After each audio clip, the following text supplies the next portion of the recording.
Bismillahirrahmanirrahim. Assalamualaikum warahmatullahi wabarakatuh. Alhamdulillah nahmaduhu wa nasta'inuhu wa nastaghfiruh wa na'udzu billahi min syururi anfusina wa min sayyiati a'malina. May yahdihillahu fala mudhillalah wa may yudlil fala hadiyalah. Asyhadu an la ilaha illallah wahdahu la syarikalah wa asyhadu anna Muhammadan abduhu wa rasuluh alladzi la nabiyya wa la rasula ba'da. Qala Allah Ta'ala fil Qur'anil Karim, ya ayyuhalladzina amanu taqullaha haqqa tuqatih wa la tamutunna illa wa antum muslimun. Ya ayyuhan nasu taqu rabbakumul ladzi khalaqakum min nafsin wahidah wa khalaqa minha zawjaha wa batha minhuma rijalan katsiran wa nisaa'a wattaqullaha alladzi tasaaluna bihi wal arham innallaha kana 'alaikum raqiba. Ya ayyuhalladzina amanu kutiba 'alaikumusiyam kama kutiba 'alal ladzina min qablikum la'allakum tattaqun.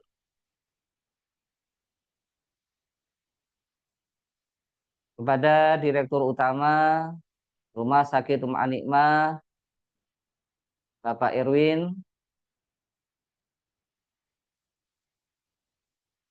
segenap direksi dan manajemen Rumah Sakit Anikmah, seluruh karyawan yang ada di Rumah Sakit Anikmah, alhamdulillah segala puji bagi Allah Subhanahu wa taala, di mana di pagi hari ini Allah Subhanahu wa taala masih melimpahkan kepada kita kenikmatan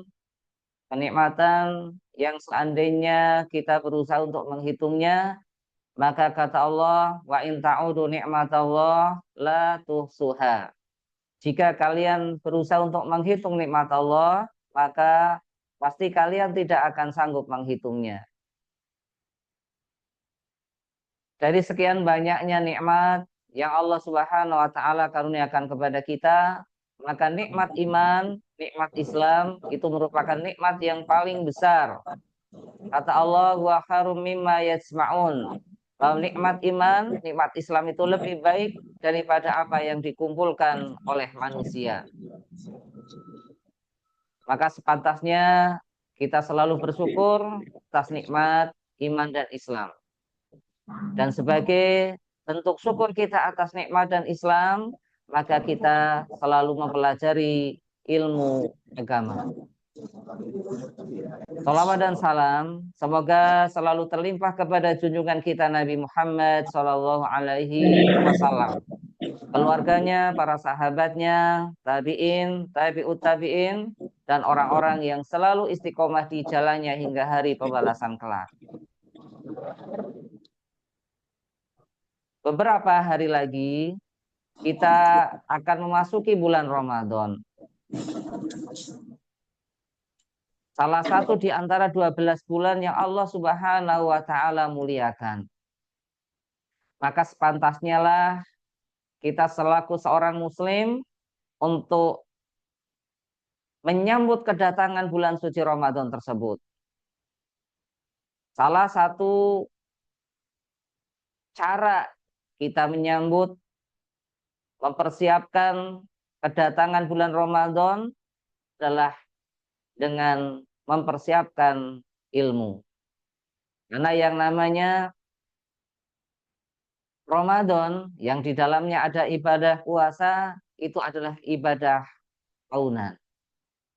Dan prinsip kita al ilmu qoblal qauli wal amal, bahwa ilmu adalah sebelum berbicara dan sebelum beramal.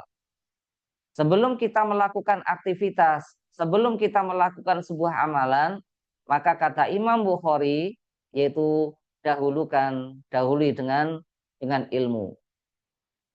Karena ketika kita melakukan sesuatu yang tidak dilandasi dengan ilmu, bisa jadi amalan yang kita kerjakan itu sia-sia. Sebagaimana Allah Subhanahu wa taala mengatakan dalam surat Al-Kahfi ayat 103 104, ya, di mana Allah Subhanahu wa taala mengatakan Maukah aku tunjukkan kepada kalian, kul hal nunabbi'ukum bil ahsarina a'mala alladzina dhalla sa'yuhum fil hayati dunya wa hum yahsabuna annahum yuhsinuna sun'a. Maukah aku tunjukkan kepada kalian, aku kabarkan kepada kalian orang yang paling rugi perbuatannya, orang yang paling rugi amalnya, yaitu mereka-mereka yang sia-sia perbuatannya di dunia, tetapi mereka menyangka bahwa mereka telah melakukan sebaik-baik amalan. Kenapa kok mereka itu melakukan sesuatu yang dikatakan sia-sia, yang rugi? Karena mereka melakukan amalan yang tidak dilandasi dengan ilmu. Maka pagi hari ini saya mengajak ya teman-teman semuanya ya, untuk mempersiapkan Ramadan ya, yang tinggal beberapa hari lagi ya, dengan kita pagi hari ini ya akan mempelajari hal-hal yang kaitannya dengan Ramadan. Kaum muslimin, kaum muslimah, teman-teman yang berbahagia, ayat-ayat yang menunjukkan tentang dalil diwajibkannya melaksanakan puasa di bulan Ramadan, itu ayat-ayatnya adalah dari mulai surat Al-Baqarah, dari surat Al-Baqarah ayat 183 ya sampai 187. Itu ayat-ayat tentang puasa. Di mana Allah Subhanahu wa taala berfirman di dalam surat Al-Baqarah 183, ya ayyuhalladzina amanu, wahai orang-orang yang beriman, kutiba alaikumusiyam, diwajibkan atas kalian berpuasa. Kama kutiba alal ladzina min qablikum, sebagaimana telah diwajibkan atas orang-orang sebelum kalian. La'allakum tattaqun, agar kalian bertakwa.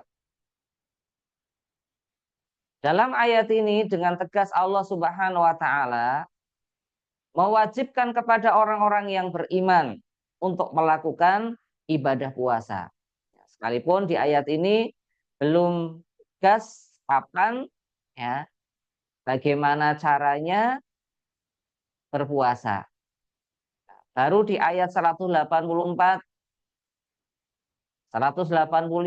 ditegaskan bahwa diwajibkan puasa itu adalah di hari-hari bulan Ramadan. Kemudian dari sini kita juga bisa mengambil pelajaran ya, bahwasanya kalaupun seseorang itu beriman dan dikatakan bahwa orang-orang mukmin, orang-orang yang beriman itu diwajibkan untuk melaksanakan ibadah puasa, akan tetapi ada syarat-syarat tertentu, syarat-syarat wajib di mana seseorang itu baru diwajibkan, seorang mukmin baru diwajibkan melaksanakan ibadah puasa. Maka di sini para ahli fikih ya, merumuskan ya siapa-siapa sih ya yang wajib melaksanakan ibadah puasa. Di antara yang pertama adalah dia seorang Islam, seorang Muslim, jelas ya. Artinya non Muslim itu tidak wajib melakukan ibadah puasa. Kemudian dia orang yang berakal, dia orang yang akal. Nah, sekalipun Muslim kalau tidak berakal maka dia tidak terkena kewajiban puasa. Kemudian dia seorang Muslim berakal, kemudian balik.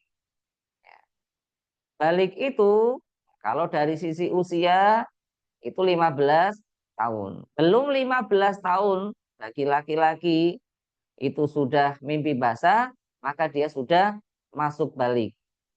Belum 15 tahun bagi seorang perempuan ya, sudah haid, maka berarti dia sudah balik. Dan seorang yang muslim kemudian berakal dan balik, maka dia wajib melaksanakan ibadah puasa. Sehingga anak-anak yang belum balik itu tidak ada kewajiban untuk berpuasa. Tetapi para orang tua ya tetap harus memerintahkan kepada anak-anak yang belum balik untuk melaksanakan ibadah puasa. Bagaimana Rasulullah SAW memerintahkan kepada para orang tua untuk menyuruh anak-anaknya sholat ketika umur 7 tahun dan memukulnya ketika umur 10 tahun ketika mereka tidak mau melaksanakan sholat. Begitu juga puasa. Kemudian berikutnya, syarat wajib berikutnya, dia seorang Islam, ya seorang Muslim, berakal, balik, kemudian dia orang yang sehat. Ya, maka orang yang sakit pun tidak wajib melaksanakan ibadah puasa. Ya. Maka di ayat 184 itu ada Allah Subhanahu wa taala berfirman, "Wa man kana minkum maridon aw ala safarin fa'iddatun min ayyamin ukhra." Maka barang siapa yang sakit atau bepergian, maka boleh dia untuk tidak berpuasa, kemudian diganti di hari-hari yang lain. Tapi tentunya kita harus tahu sakit seperti apa yang membolehkan untuk tidak berpuasa. Ya. Yaitu sakit yang ketika dia berpuasa, maka sakitnya akan bertambah parah atau menjadi lama sembuhnya atau bahkan membahayakan nyawanya. Ini sakit yang membolehkan untuk ibadah, untuk meninggalkan puasa, untuk tidak berpuasa.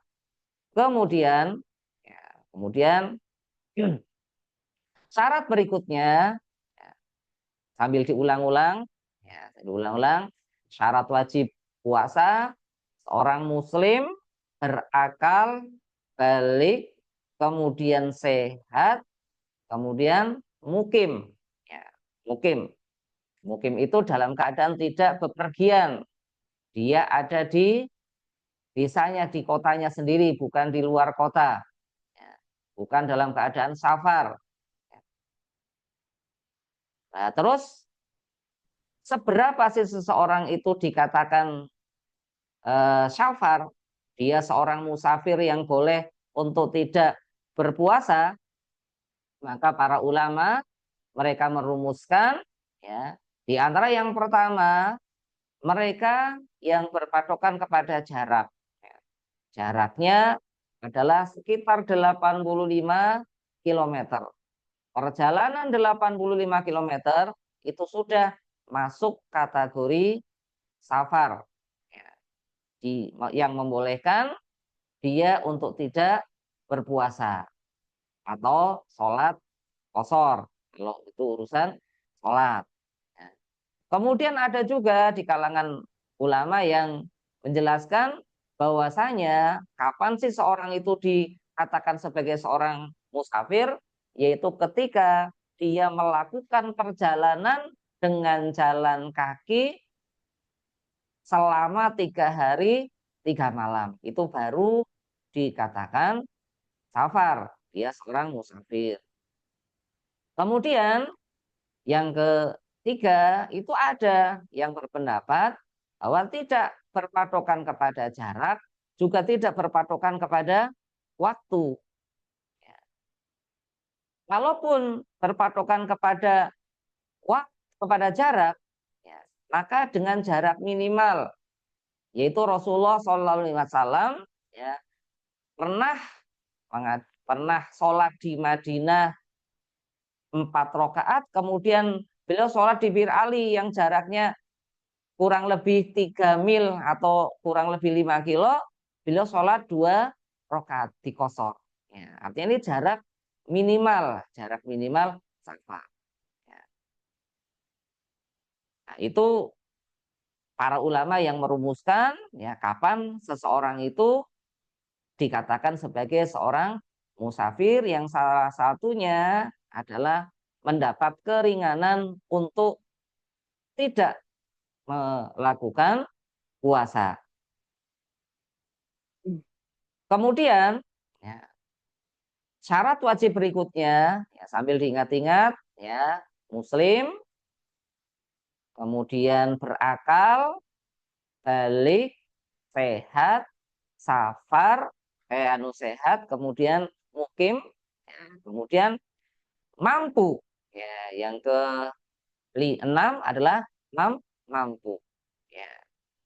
Maka ketika ada ya, seorang ya dia seorang muslim ya seorang muslim kemudian berakal ya, balik sehat ada di desanya sendiri tapi dia seorang tua renta yang tidak mampu ya maka ini mendapatkan rukhsah mendapatkan keringanan wa alal ladzina yutiqunahu fidyatun ta'amun miskin ya jadi orang-orang yang tidak mampu ya itu tidak terkena kewajiban melaksanakan ibadah puasa ya kemudian yang masuk kategori yang tidak mampu lagi yaitu para pekerja berat ya pekerja berat yang memang ma'isyahnya penghidupannya itu ya penghidupannya itu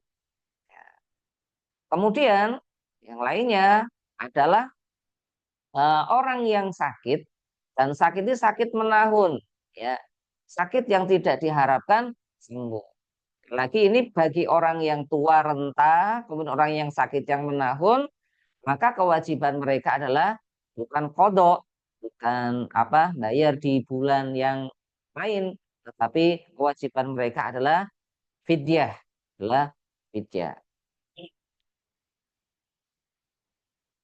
teman-teman ya rahimakumullah syarat yang terakhir syarat wajib yaitu suci dari haid dan nifas. Ya, artinya orang yang haid, orang yang nifas, maka dia tidak wajib melaksanakan ibadah puasa. Ini 7 syarat wajib berpuasa.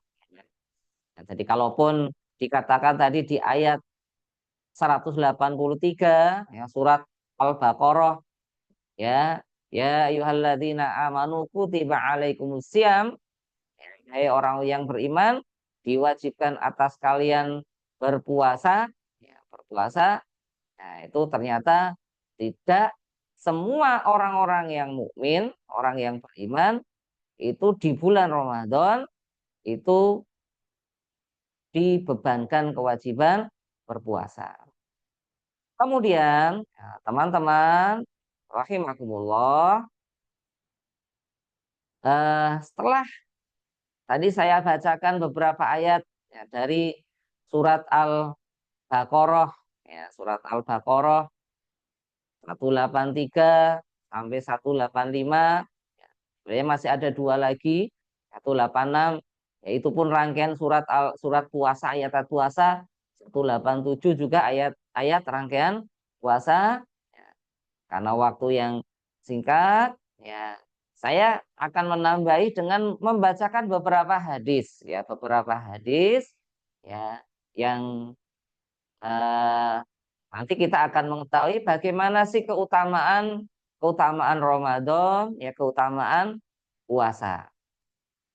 Di antara hadis yang pertama yang ingin saya bacakan yaitu di mana Rasulullah Shallallahu Alaihi Wasallam beliau bersabda idza jaa Ramadan ketika datang bulan Ramadan futihat abwabul jannah dibukakan pintu surga wa huliqat abwabun nar dan ditutup pintu neraka wa sufidatis syayatin dan dibelenggu para setan teman-teman ya, Rasulullah Shallallahu Alaihi Wasallam ya, beliau menjelaskan di bulan Ramadan. Ketika datang bulan Ramadan, pintu surga dibuka. Apa sih makna daripada pintu surga dibuka? Ini para ulama menjelaskan maknanya memang benar. Ya, benar bahwasanya pintu surga benar-benar dibuka. Ingat bahwasanya pintu surga itu ada 8.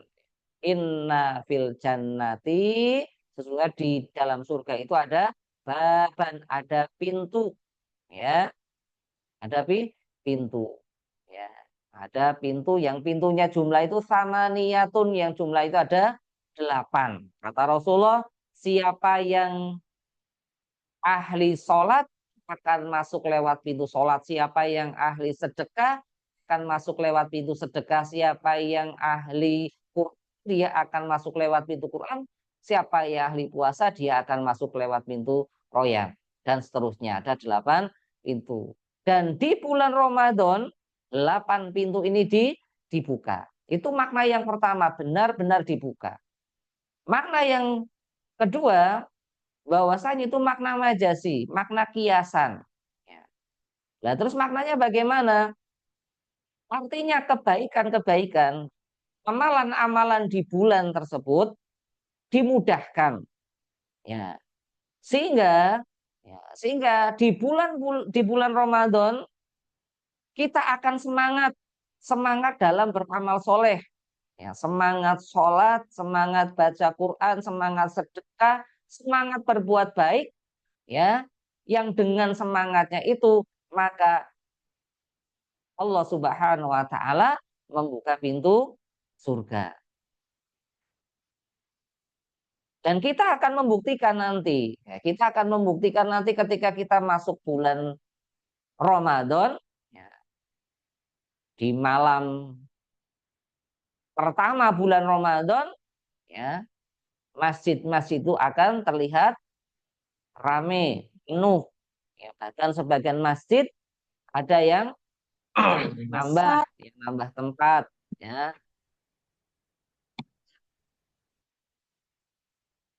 kan terasa mudah, ya, ringan kita beramal soleh. Barangkali mungkin bagi teman-teman yang di bulan-bulan biasa, di hari-hari biasa mungkin malas berjamaah sholatnya, nanti di bulan Ramadan semangat berjamaah. Jangankan yang wajib, yang sunnah saja semangat. Jangankan sunnah yang 2 rakaat, sunnah yang 11, yang 21 rakaat saja semangat. Itulah bulan Ramadan. Ya. Sekali lagi kita tidak akan mendapatkan hal ini di bulan-bulan yang lain. Ya, semangat apa? Dimudahkan untuk sholat, dimudahkan untuk sedekah, dimudahkan untuk membaca Al-Quran. Saya yakin, ya, saya husnudzon kepada teman-teman nanti di bulan Ramadan nanti akan berlomba-lomba menghatamkan Al-Quran, ya. Ya, walaupun barangkali mungkin ya minimal satu kali, ya. Dan saya berharap bagi teman-teman yang tahun kemarin khatam, ya, itu eh, mohon untuk dijaga, ya, dijaga, ya, kalau bisa ditingkatkan. Bahkan kalau boleh saya sarankan, bukan hanya sekedar dibaca, ya, tetapi bagaimana kita bisa mentadaburi Al-Quran, mentadaburi isinya. Ingat di ayat 185 dikatakan Syahrul Ramadan alladzi unzila fihil Quran. Bulan Ramadan itu bulan di mana diturunkannya Al-Quran. Berarti bulan Ramadan itu bulan Al-Quran. Syahrul Ramadan, Syahrul Quran.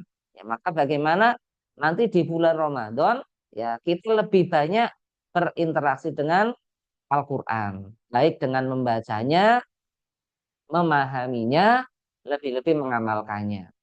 Ingat, ya, Rasulullah SAW dikatakan dalam sebuah hadis, beliau adalah seorang yang dermawan dan akan lebih dermawan, ya, ketika di bulan Ramadan. Malaikat Jibril ya, selalu membacakan Al-Quran kepadanya. Ya. Malaikat Jibril membacakan Al-Quran kepadanya, mengajarkannya Al-Quran. Ya. Artinya pengajaran pembacaan Al-Quran dari malaikat Jibril, pengajaran Al-Quran dari malaikat Jibril mampu merubah Rasulullah Shallallahu Alaihi Wasallam dari yang tadinya dermawan menjadi lebih dermawan lagi. Ya, maka bagaimana Al-Quran yang kita baca, Al-Quran yang kita selalu berinteraksi itu bisa benar-benar eh, menjadikan kita berubah, ya, berubah dari sisi keyakinan, ya tambah mantap, dari sisi ibadah, ya tambah rajin, dari sisi akhlak tambah baik. Ya. Artinya sekali lagi eh, bukan hanya sekedar membaca. Kemudian wahulik eh, wahulikot abwabul nar, dan akan ditutup pintu neraka. Maknanya apa? Ditutup pintu neraka. Bisa bermakna bahwasanya neraka itu pintu neraka benar-benar ditutup. Yang pintu neraka yang ada 7. Terus bisa bermakna juga bahwasanya kemaksiatan, dosa di bulan itu dipersempit. Ya, dipersempit. Ya.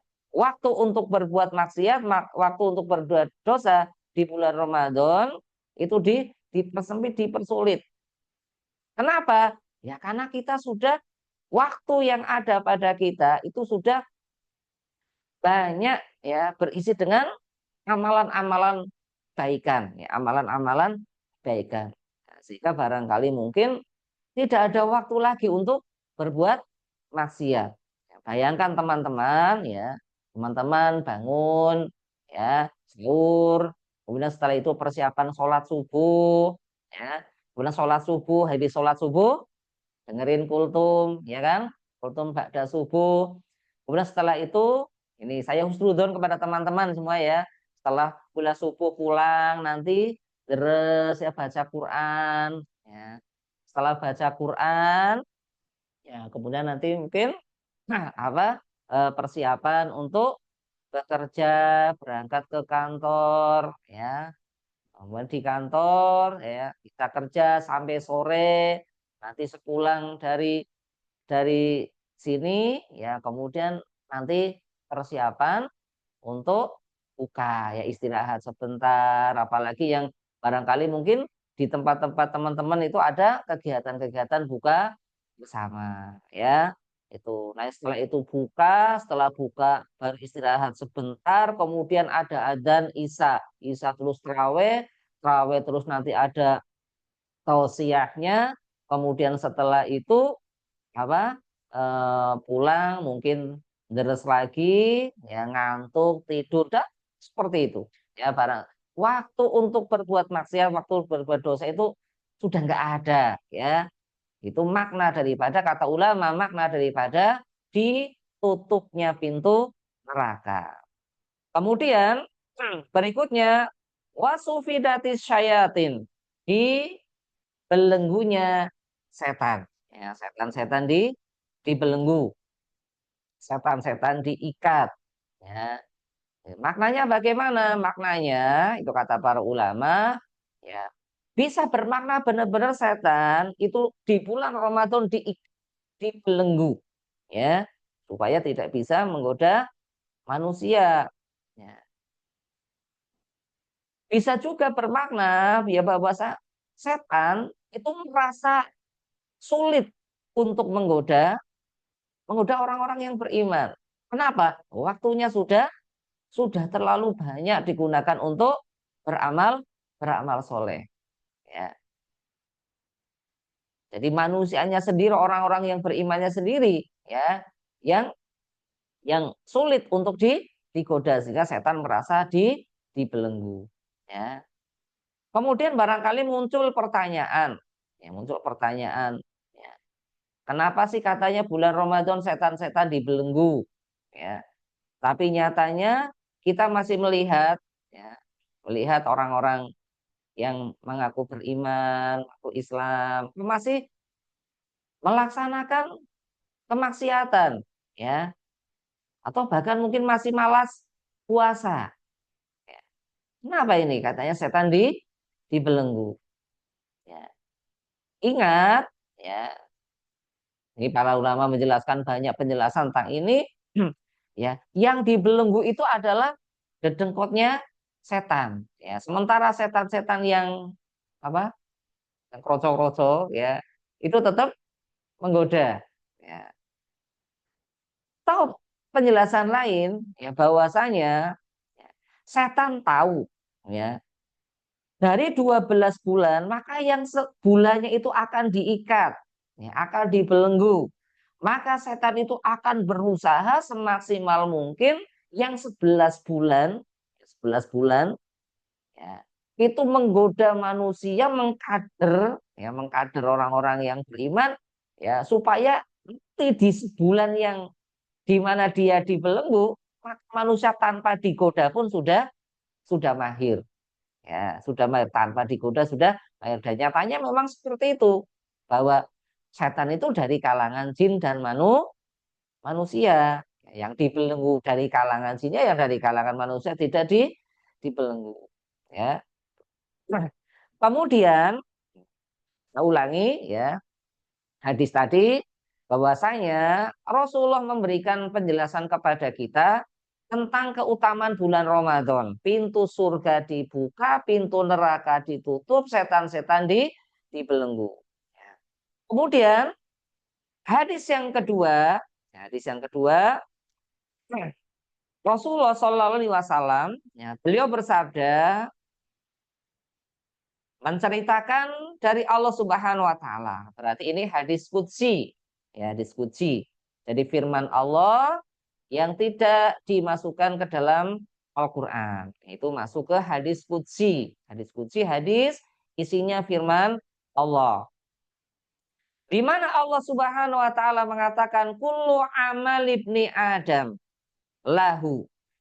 Setiap amalan anak Adam untuknya, illa siyam, kecuali puasa.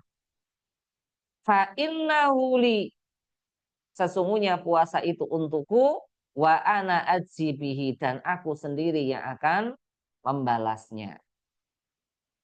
Coba teman-teman, ya, dengarkan lagi, ya. Kira-kira ini ada yang janggal nggak? Coba. Setiap amalan anak Adam untuknya, kecuali puasa. Puasa itu untukku dan aku sendiri yang akan membalasnya. Gimana? Ada yang janggal nggak? Ini. Kenapa kok Allah mengatakan semua amalan anak Adam untuknya kecuali puasa? Ya, padahal sepengetahuan kita bahwa kebaikan-kebaikan yang kita lakukan ya kembalinya kepada kita semuanya, ya, termasuk puasa. Ya, seolah-olah di sini Allah Subhanahu Wa Taala mengecualikan puasa. Bukankah semua amalan, ya, kita sholat untuk kita baca Quran ya untuk kita, sedekah kembalinya kepada kita berbuat baik apapun ya tentu kembali kepada kita. Ya.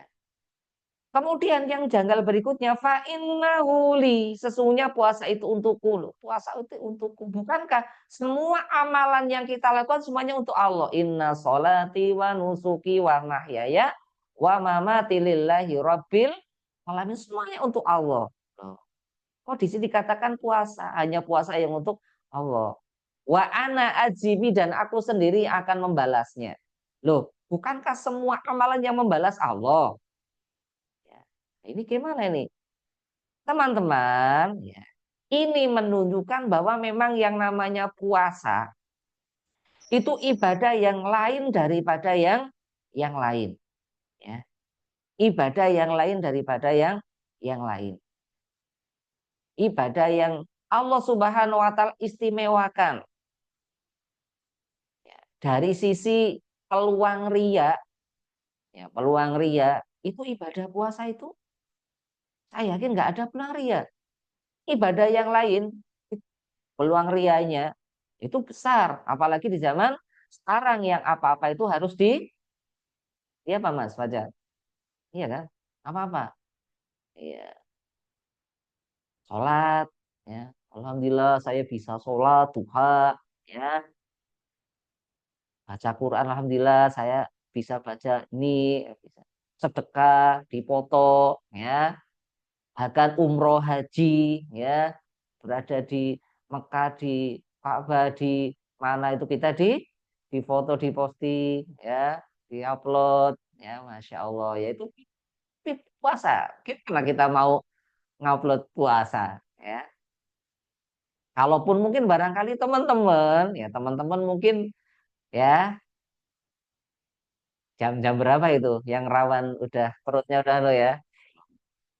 Iya jam 1 ya mungkin ke warung, warungnya ditutup depan belakang ya, kemudian masuk ya nanti setelah itu apa diusap bibirnya ya, ya, ya tetap apa nggak bisa disembunyikan itu ya. Itu dari sisi itu ya. Dari sisi pahala, puasa itu pahalanya sangat besar. Maka di sini Allah mengatakan, wah ajibi, aku sendiri akan membalasnya. Ya, aku sendiri akan membalasnya. Jadi sekalipun semua amalan yang membalas Allah, ini khusus puasa Allah mengatakan seperti itu. Ya bayangkan ketika ada seorang dermawan ya, seorang dermawan membagi-bagi ya membagi-bagi suatu dibagikan ya tentu yang bagian bukan diri sendiri dibagikan. Nah, ketika khusus seseorang, oh, orang itu, si dia, itu urusan saya dia, gampang.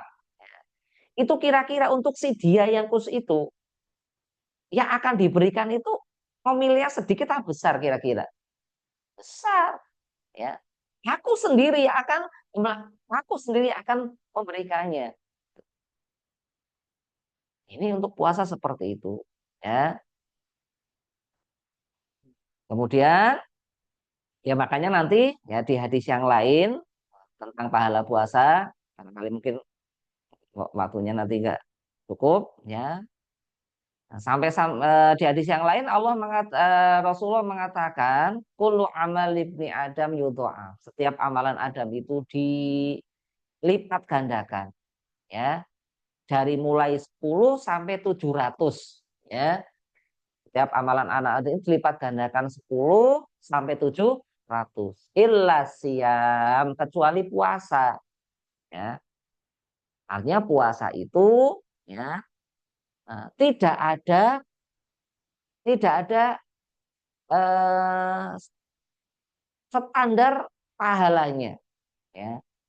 Sholat bisa ya, bisa dihitung pahalanya. Berapa tahun kita sudah sholat ya berjamaah atau tidak kita bisa menghitungnya. Baca Quran ada rumusnya. Satu huruf satu ke 10 pahala ya. Berarti ketika kita membaca satu halaman itu 5 baris, satu baris antara 35 sampai 40 huruf, ya tinggal dihitung masih bisa tapi untuk puasa pahalanya ghairi hisab, tidak ada hitungannya. Itu khusus untuk puasa. Kenapa puasa itu pahalanya banyak, besar? Karena puasa itu adalah ibadah sabar. Dan ibadah sabar itu yang namanya sabar innama yuwaffas sabiruna ajrohum biori hisab. Alasan sabar itu tanpa hisab. Kalau bahasa bahasa teman-teman itu unlimited, tidak terbatas, ya, tidak ada hitungannya. Itu puasa, ya. Kemudian berikutnya, ya, saya masih melanjutkan hadis ini cukup panjang, yaitu wasiyamu junnah, puasa itu perisai. Junnah itu maknanya perisai tameng, ya. Di sini belum dijelaskan junnah dari apa, perisai dari apa. Maka maknanya adalah ya secara umum, ya. Baik perisai ketika di dunia dari kemaksiatan maupun perisai nanti di akhirat dari neraka, ya. Dan memang terbukti ketika kita sedang berpuasa, ya, ketika kita mau melakukan perbuatan dosa, perbuatan maksiat, kita ingat, oh saya sedang berpuasa. Jadi perisai beneran, jadi tameng. Dan perisai di akhirat, Rasulullah mengatakan bahwasanya siapa yang berpuasa sehari di jalan Allah, maka dia akan dijauhkan dari neraka sejauh 70 musim. 70 musim itu 70 tahun. Ya tuh, kita berjalan 70 tahun itu jauhnya berapa itu? Jauh banget tentu. Dan itu dijauhkan orang yang berpuasa dijauhkan dari neraka sejauh perjalanan 70 musim.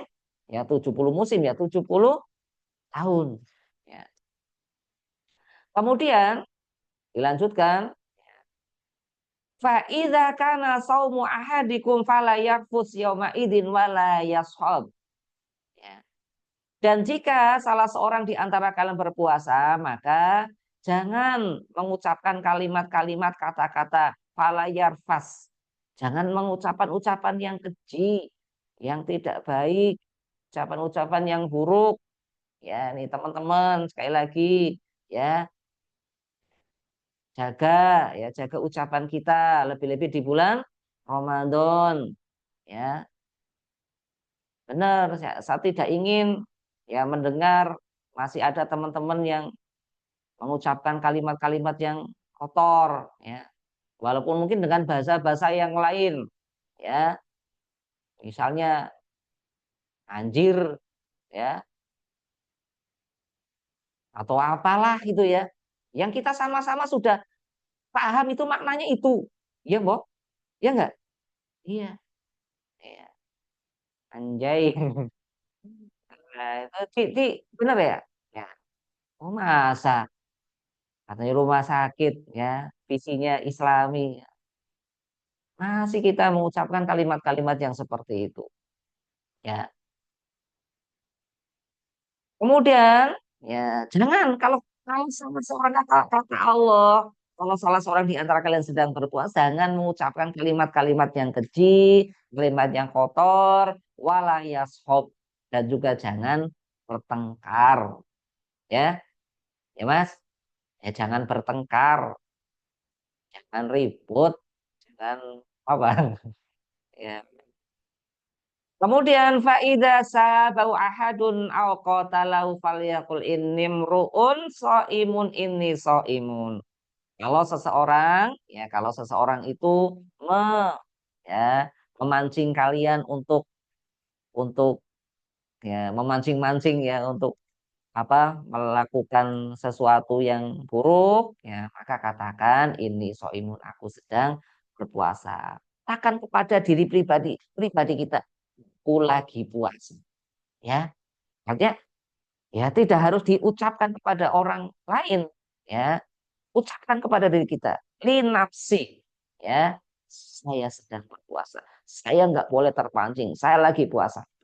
Walladzi nafsu Muhammadin biyadihi, dan demi jiwa Muhammad yang ada di tangannya la khulufu fami shaim yabu indallah yaumal qiyamah birrihil misk.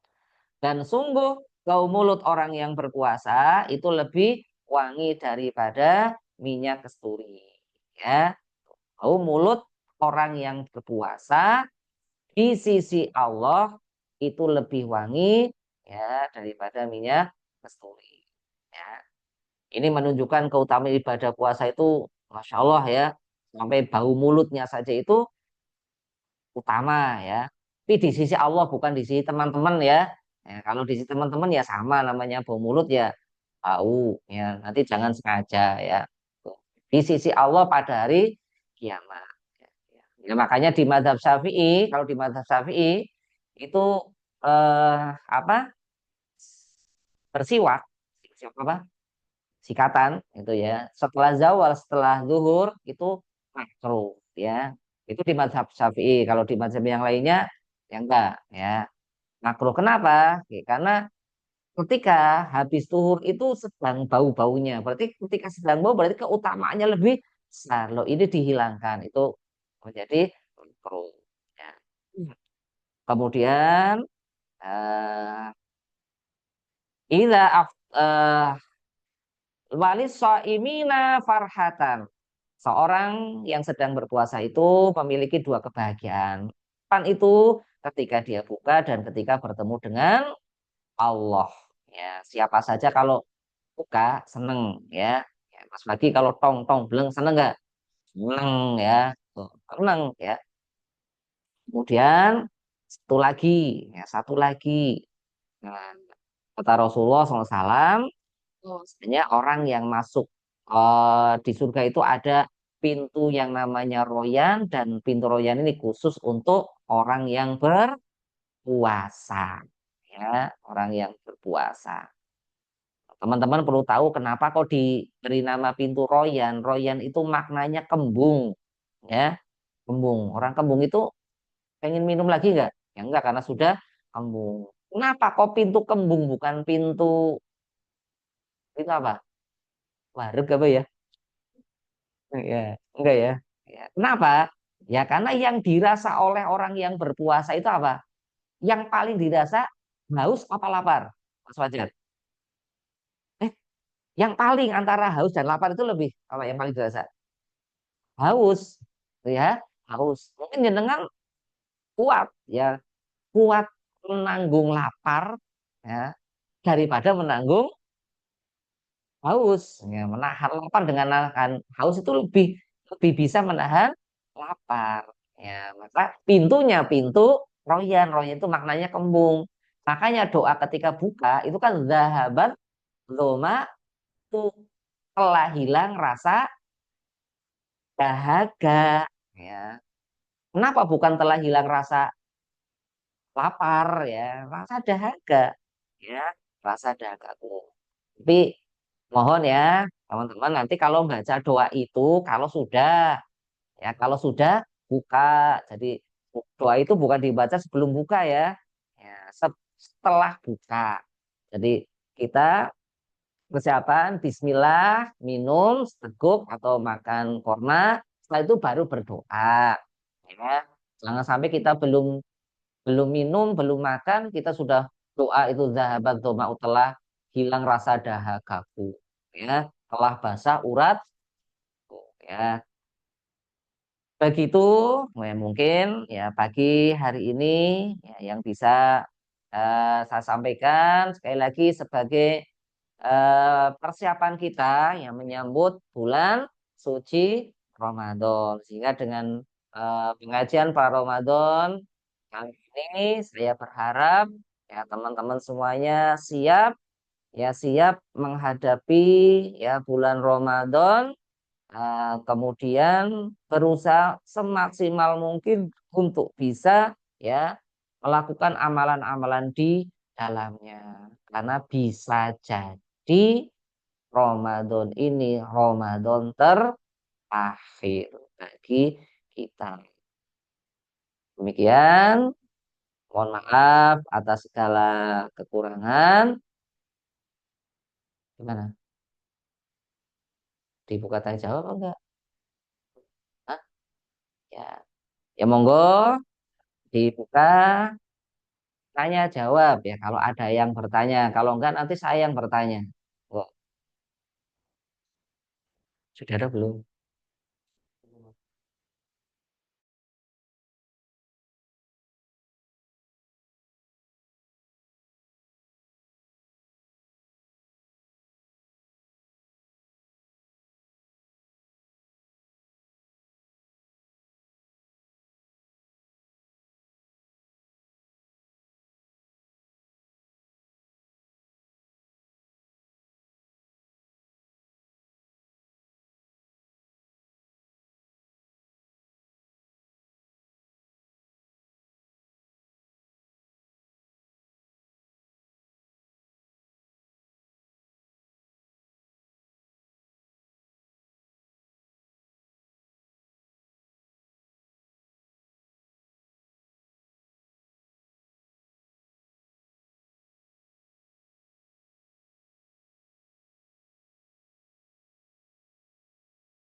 Ya. Alhamdulillah, mudah-mudahan apa yang saya sampaikan bisa dipahami.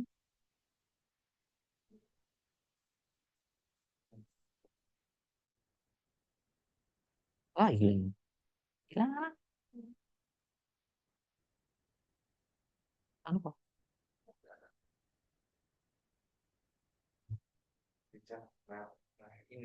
Angel apa ora? Dari doang.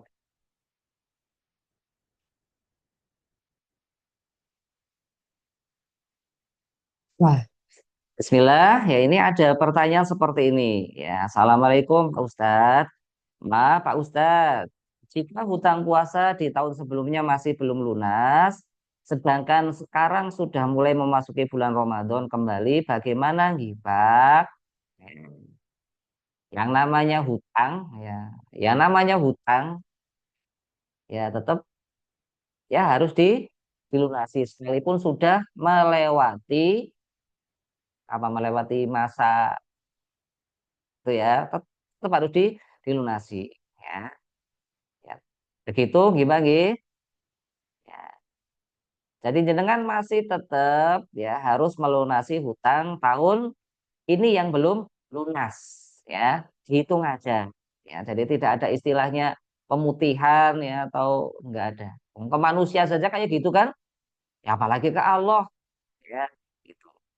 Nah, cuma nanti nanti ya dalam apa mensikapinya ini para ulama nanti berbeda pendapat. Ketika ada orang yang seperti ini, nanti bagaimana? Ya, jadi bagaimana?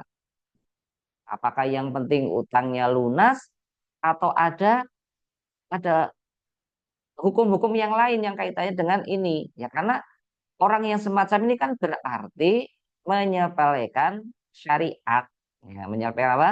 Syariat. Begitu. Ya, sekali lagi ini para ulama nanti berbeda pendapat. Ada yang harus ya apa harus ada eh, hukuman lain ya selain selain melunasi ya selain melunasi juga ada hukuman yang lain ya. Ya misalnya mbah ya ya kemudian begitu ya Mbak ya. Jadi tetap jenengan berkewajiban untuk membayar hutang walaupun sudah melewati masanya gitu. Banyak istighfar, yang jelas banyak istighfar ya gitu. Kemudian nah, Assalamualaikum Ustadz, bagaimana cara menahan menahan amarah saat berpuasa Ustadz? Oh, Masya Allah ya. Gimana ini ya? Menahan amarah saat berpuasa. Hmm. Ya, ingat ya bahwasanya marah itu dari setan, jelas ya. Ya, marah itu dari setan. Maka ketika terbesit, ya baru terbesit saja, ya itu aud. Nauzubillahi minasyaitonirrajim. Aku berlindung kepada Allah dari godaan setan yang terkutuk. Ingat marah itu datangnya dari setan. Ya, itu.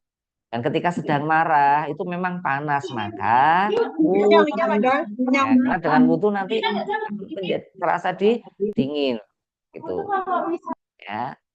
Terus ya ketika ketika dalam kondisi marah, kok kita berdiri maka duduk ya. Ketika dalam kondisi marah kita duduk, maka kemudian apa berbaring seperti itu ya. Kita bisa bayangkan ya kalau kita sedang tidur marah terus bangun nanti bisa marahnya tambah ya. Ketika sedang duduk kemudian berdiri akan bisa bisa bertambah. Maka pesan daripada Rasulullah itu seperti itu ya. Baca ta'awud, berwudu, kemudian merubah posisi ya, merubah posisi. Kemudian ada apa ini? Bagaimana menyikapi perkataan yang mungkin dianggap bercanda tetapi sebenarnya menyakiti hati. Ini kaitannya dengan muamalah, ya, muamalah dengan teman-teman. Ya kita sudah pernah menyampaikan ya, menyampaikan masalah masalah ini ya. Kalau kalau memang kata-kata dari teman kita itu bikin sakit hati, ya, dengan sakit hatinya kita, ya, maka teman kita itu kan otomatis melakukan kedoliman kepada kita. Berarti kalau kita membiarkan sama saja, ya kita membiarkan teman kita itu melakukan dosa. Ya maka yang terbaik supaya di kita juga enak, di teman kita itu tidak nambah dosa, ya kita sampaikan saja ke teman kita, ya. Kalau bisa menyampaikan sendiri, kalau tidak lewat orang lain, tolong ya, lain kali kalau kalau berbicara itu ya tolong hati-hatilah ya. Saya tersinggung kok. Lah itu mendingan terus terang aja ya. Terus bagaimana Rasulullah SAW ya. Ini ibrohnya ya. Ya, ibrohnya ya Mas ya. Itu Rasulullah SAW ketika beliau itu sedang duduk bersama salah satu istrinya. Kemudian ada seorang sahabat liwat ya melewatinya, ngertinya Rasul itu mau mau menyambangi, tapi ternyata sahabat itu malah pergi. Pergi, ya semakin jauh kemudian Rasulullah mengejar sahabat itu, dikejar sahabat itu. Hanya sekedar mengatakan apa? Ya Fulan, tunggu, tunggu. Hanya mengatakan itu tadi istri saya, itu istri saya. Kata sahabat itu, ya Rasulullah, mana mungkin saya berprasangka buruk kepada dengan mana mungkin, ya. Kata Rasul, iya hari ini kamu selamat, tapi saya tidak menjamin besok lusa itu kamu bisa selamat. Setan itu akan terus membisikkan. Ya, ini ibrohnya Rasulullah itu pas eh, menjelas tidak ingin saudaranya itu saudaranya itu apa terjerumus ke dalam perbuatan do, dosa. Ya, begitu. Begitu ya Mbak ya. Jadi ya kita sama temen ya harus saling saling jujur ya, saling menghormati gitu, saling terbuka lah. Jangan sampai dipendam. Dengan kita memendam rasa sakit, berarti sama saja kita membiarkan saudara kita melakukan kezaliman. Ya. Terus bagaimana jika lupa ada hutang berapanya Ustadz? Lupa jumlah hutang puasanya karena sudah lama. Ya, kalau memang kalau memang lupa, sesuatu yang lupa itu akan dimaafkan, ya dimaafkan begitu, ya. Tetap yang jenengan ya harus apa berusaha untuk membayar hutang sebut seingat jenengan, ya seingatnya berapa, ya gitu. Ya kalau barang 5 apa 7 ya kita ambil untuk selamatnya ambil yang 7 gitu ya, ambil yang banyak itu ya, lebih hati-hatinya begitu ya. Nah, nanti kalaupun kalaupun lebih nanti kan bisa bisa bernilai puasa sunnah ya. Assalamualaikum Pak Ustadz. Di antara yang boleh tidak berpuasa adalah yang hamil dan menyusui. Untuk mengganti puasa apakah cukup membayar fidyah atau fidyah dan berpuasa? Ada kodok ya. Teman-teman, teman-teman, sini sih, anu hilang loh. Nah, di ayat 184 itu ada kalimat ma'alal ladzina yutiqunahu fidyatun ta'amu miskin. Ya. Adapun orang-orang yang tidak mampu, ya, tidak mampu maka kewajiban mereka adalah fidyah.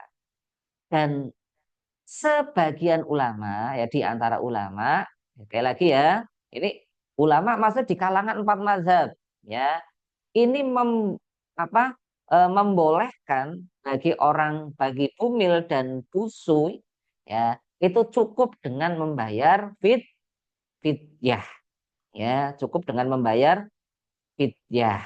Kalau memang benar-benar tidak mampu, ya itu. Tapi patokannya sekali lagi, ya itu kalau benar-benar tidak mampu, ya tidak mampu boleh, ya cukup dengan fidyah. Ya. Ya, sekalipun nanti ada pendapat yang tidak hanya mencukupkan dengan fidyah, tetapi juga dengan qadha. Ya, sekali lagi kalau sudah permasalahan fikih itu memang ada peluang berbeda pendapat di kalangan para ulama. Dan hikmah dari perbedaan pendapat itu berarti apa? Hikmahnya pilihan buat kita. Ya, kita bisa memilih, ya, kita bisa memilih dari perbedaan-perbedaan pendapat tersebut. Ya, kalau saja fikih itu sama, ya tentu eh, tidak ada hikmahnya. Karena yang namanya manusia itu ada yang mampu, ada yang tidak. Kayak safar musafir saja, bepergian saja itu ada orang yang bepergian, ya dalam keadaan musafir, ya dia tetap sehat.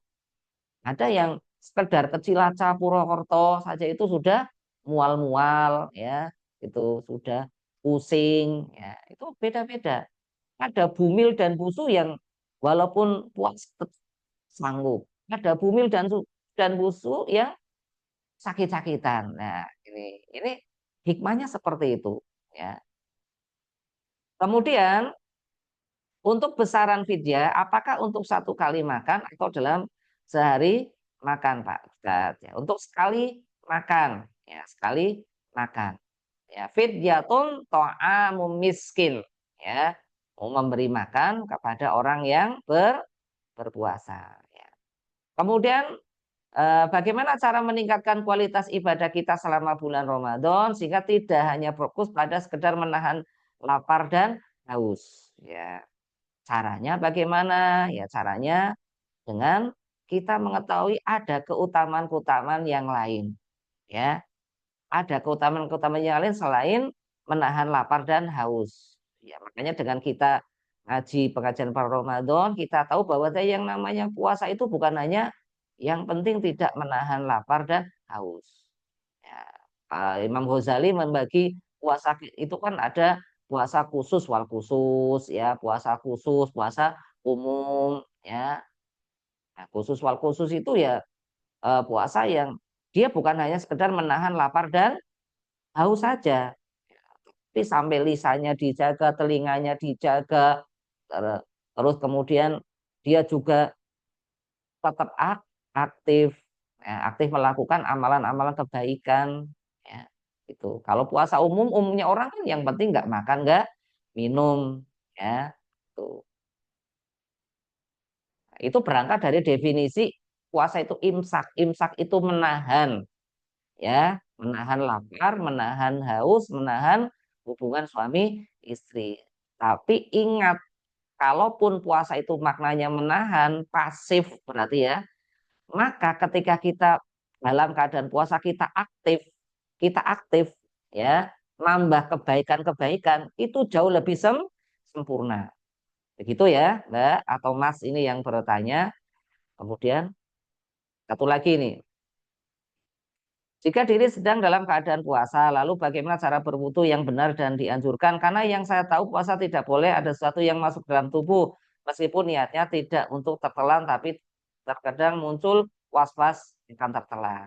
Ya, yang yang semuanya, ya kata Rasulullah SAW, bersungguh-sungguhlah kalian di dalam berwudu, berkumur-kumur dan istinsyak, kecuali dalam keadaan puasa.